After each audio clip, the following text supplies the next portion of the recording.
Okay, let's dive into this. We're about to try and untangle an incredibly complex and chaotic story of accusations, money, and social media justice that all unfolded in real time. Yeah, that is the absolutely explosive claim at the very center of this whole firestorm. So, to really understand how we even got to this point, we're going to need a roadmap for all the chaos.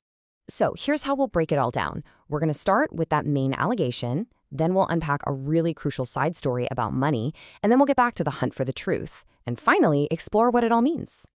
All right, let's move to our first section and meet the key players in this whole digital drama. So you've got these four individuals, and they are right at the heart of two conflicts that are all tangled up together.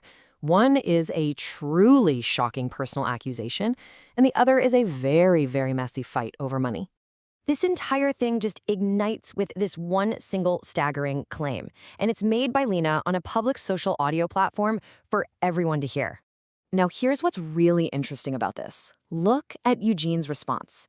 It wasn't just, a simple denial. No, it was a public challenge. He was basically daring Lena to release this video. And in doing so, he turned a private accusation into a complete public spectacle. But see, this shocking claim, it doesn't exist in a vacuum. It is completely tangled up in this other, equally complicated conflict over money. And that gives us some really crucial context, and maybe even some motives. So this whole financial deal, it was complicated right from the very start.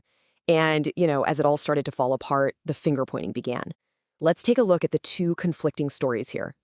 So Ra, kind of guided by some private chats with Lena, publicly starts blaming Kia for all the miscommunication. But Kia, well, she came armed with receipts, text messages that seemed to show she was the one caught in the middle the whole time.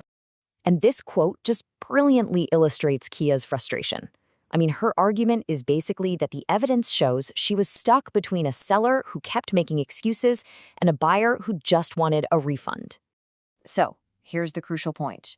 With the money dispute just mired in all this confusion, the pressure intensifies like crazy for Lena to produce the one piece of evidence that absolutely cannot be disputed, the video of Eugene. At this point, the social media audience becomes both judge and jury. Their demand is unanimous. It's flooding the chat. Show us the proof. But then, just like with the money dispute, an excuse pops up right at the critical moment. Suddenly, technical difficulties are being blamed, and the alleged proof, well, it remains completely unseen. And this, of course, leads everyone, including a whole lot of people in that online chat, to ask the most obvious question of all. Is this a real accusation with real proof, or is it, as one person put it, simply a character assassination? So let's move on and see how this all builds to a larger takeaway about, well, the nature of online conflict today. In the end, neither of these conflicts really gets a clear resolution. The money isn't fully returned, and that ultimate piece of proof is never, ever shown. This whole episode is just a masterclass in receipt culture. You see, Kia brought the text message receipts for the money dispute, but the ultimate receipt for the main allegation, the video, it just never materialized. So why does any of this matter? Well, it shows that in the theater of social media, sometimes the performance of having proof can be just as impactful as the proof itself. And that kind of leaves us with one final provocative thought. In a world that runs on digital receipts, what happens to the truth when the ultimate proof is always promised but never actually appears?